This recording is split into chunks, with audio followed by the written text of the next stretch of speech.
السلام علیکم ورحمۃ اللہ وبرکاتہ۔ بسم اللہ الرحمن الرحیم۔ سیرۃ النبی صلی اللہ علیہ وسلم۔ عنوان: 100 اونٹوں کی قربانی۔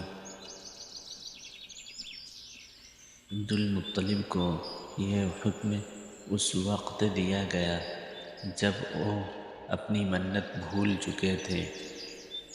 پہلے خواب میں ان سے کہا گیا منت پوری کرو۔ انہوں نے ایک میڈھا ذبح کر کے غریبوں کو کھلا دیا۔ پھر خواب آیا اس سے بڑی پیش کرو۔ اس مرتبہ انہوں نے ایک بیل ذبح کر دیا۔ خواب میں پھر یہی کہا گیا اس سے بھی بڑی پیش کرو۔ اب انہوں نے اونٹ ذبح کیا۔ پھر خواب آیا اس سے بھی بڑی چیز پیش کرو۔ انہوں نے پوچھا اس سے بھی بڑی چیز کیا ہے؟ تب کہا گیا اپنے بیٹوں میں سے کسی کو ذبح کرو جیسا کہ تم نے منت مانی تھی۔ اب انہیں اپنی منت یاد آئی، اپنے بیٹوں کو جمع کیا، ان سے منت کا ذکر کیا۔ سب کے سر جھک گئے، کون خود کو ذبح کرواتا؟ آخر عبداللہ بولے ابا جان آپ مجھے ذبح کر دیں۔ یہ سب سے چھوٹے تھے، سب سے خوبصورت تھے، سب سے زیادہ محبت بھی عبد المطلب کو انہی سے تھی، لہٰذا انہوں نے قرعہ اندازی کرنے کا ارادہ کیا۔ تمام بیٹوں کے نام لکھ کر قرعہ ڈالا گیا۔ عبداللہ کا نام نکلا۔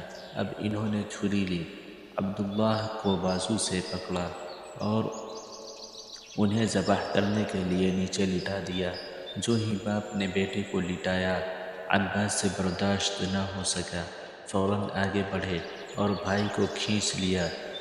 اس وقت یہ خود بھی چھوٹے سے تھے۔ ادھر باپ نے عبداللہ کو کھینچا۔ اس کھینچتانی میں عبداللہ کے چہرے پر خراشیں بھی آئیں۔ ان خراشوں کے نشانات مرتے دم تک باقی رہے۔ اسی دوران بنو مخزوم کے لوگ آ گئے۔ انہوں نے کہا آپ اس طرح بیٹے کو ذبح نہ کریں، اس کی ماں کی زندگی خراب ہو جائے گی۔ اپنے رب کو راضی کرنے کے لیے بیٹے کا فدیہ دے دیں۔ اب سوال یہ تھا کہ فدیہ کیا دیا جائے۔ اس کی ترکیب یہ بتائی گئی کہ ایک کاغذ پر 10 اونٹ لکھے جائیں، دوسرے پر عبداللہ کا نام لکھا جائے۔ اگر 10 اونٹ والی پرچی نکلے تو 10 اونٹ قربان کر دیے جائیں۔ اگر عبداللہ والی پرچی نکلے تو 10 اونٹ کا اضافہ کر دیا جائے۔ پھر 20 اونٹ والی پرچی اور عبداللہ والی پرچی ڈالی جائے۔ اب اگر 20 اونٹ والی پرچی نکلے تو 20 اونٹ قربان کر دیے جائیں، ورنہ 10 اونٹ اور بڑھا دیے جائیں۔ اس طرح 10 کر کے اونٹ بڑھاتے جائیں۔ عبد المطلب نے ایسا ہی کیا ہے، 10 اونٹ بڑھاتے چلے گئے۔ ہر بار عبداللہ کا نام نکلتا چلا گیا، یہاں تک اونٹوں کی تعداد 100 تک پہنچ گئی۔ تب کہیں جا کر اونٹوں والی پرچی نکلی۔ اس طرح ان کی جان کے بدلے 100 اونٹ قربان کیے گئے۔ عبد المطلب کو اب پورا اطمینان ہو گیا کہ اللہ تعالیٰ نے عبداللہ کے بدلے 100 اونٹوں کی قربانی منظور کر لی ہے۔ انہوں نے کعبے کے پاس 100 اونٹ قربان کیے اور کسی کو کھانے سے نہ روکا۔ سب انسانوں، جانوروں اور پرندوں نے ان کو کھایا۔ امام ظہری کہتے ہیں کہ عبد المطلب پہلے آدمی ہیں جنہوں نے آدمی کی جان کی قیمت 100 اونٹ دینے کا طریقہ شروع کیا۔ اس سے پہلے 10 اونٹ دیے جاتے تھے۔ اس کے بعد یہ طریقہ سارے عرب میں جاری ہو گیا۔ گویا قانون بن گیا کہ آدمی کا فدیہ 100 اونٹ ہے۔ نبی کریم صلی اللہ علیہ وسلم کے سامنے جب یہ ذکر آیا تو آپ نے اس فدیہ کی تصدیق فرمائی، یعنی فرمایا کہ یہ درست ہے، اور اسی بنیاد پر نبی کریم صلی اللہ علیہ وسلم فرماتے ہیں میں 2 ذبیحوں یعنی حضرت اسماعیل علیہ السلام اور حضرت عبداللہ کی اولاد ہوں۔ حضرت عبداللہ قریش میں سب سے زیادہ حسین تھے۔ ان کا چہرہ روشن ستارہ کی طرح مانند تھا۔ قریش کی بہت سی لڑکیاں ان سے شادی کرنا چاہتی تھیں، مگر حضرت عبداللہ کی حضرت آمنہ سے شادی ہوئی۔ حضرت آمنہ وہب بن عبد مناف بن زہرہ کی بیٹی تھیں۔ شادی کے وقت حضرت عبداللہ کی عمر 18 سال تھی۔ یہ شادی کے لیے اپنے والد کے ساتھ جا رہے تھے۔ راستہ میں ایک عورت کعبہ کے پاس بیٹھی نظر آئی۔ یہ عورت ورقہ بن نوفل کی بہن تھی۔ ورقہ بن نوفل قریش کے ایک بڑے عالم تھے۔ ورقہ بن نوفل سے ان کی بہن نے سن رکھا تھا کہ وقت کے آخری نبی کا ظہور ہونے والا ہے، اور ان کی نشانیوں میں سے ایک نشانی یہ ہوگی کہ ان کے والد کے چہرے میں نبوت کا نور چمکتا ہوگا۔ جو ہی اس نے عبداللہ کو دیکھا، فوراً اس کے ذہن میں یہ بات آئی۔ اس نے سوچا ہو نہ ہو یہ وہ شخص ہے جو پیدا ہونے والے نبی کے باپ ہوں گے۔ چنانچہ اس نے کہا اگر تم مجھ سے شادی کر لو تو میں بدلے میں تمہیں اتنے ہی اونٹ دوں گی جتنے تمہاری جان کے بدلے میں ذبح کیے گئے تھے۔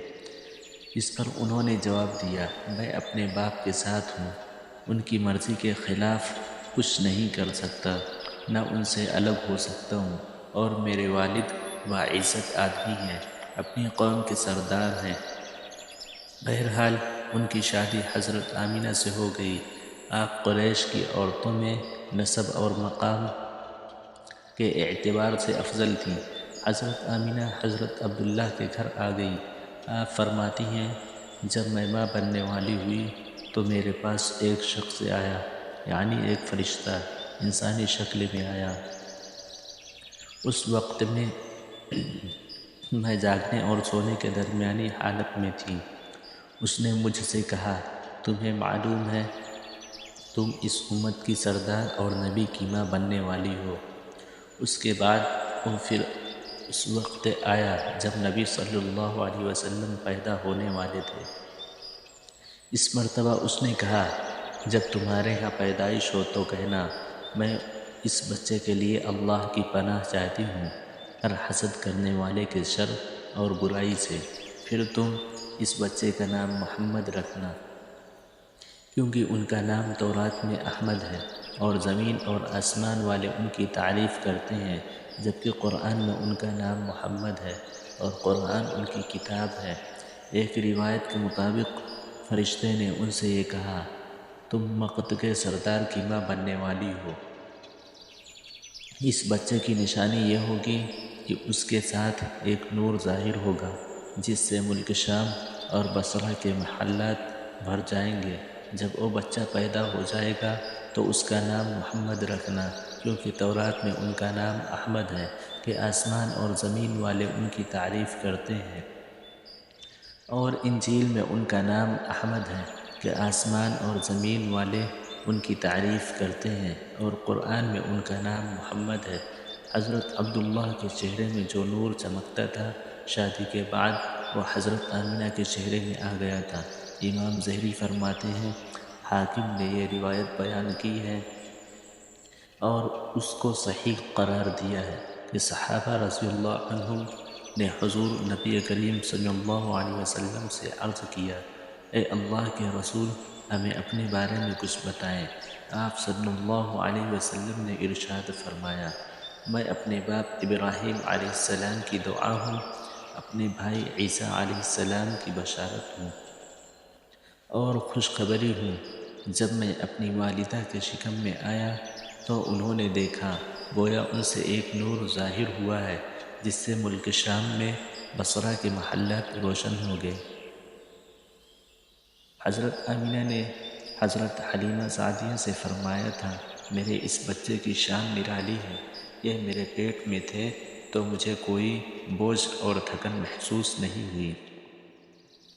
حضرت عیسیٰ علیہ السلام وہ آخری پیغمبر ہیں جنہوں نے آپ صلی اللہ علیہ وسلم کی آمد کی خوشخبری سنائی ہے۔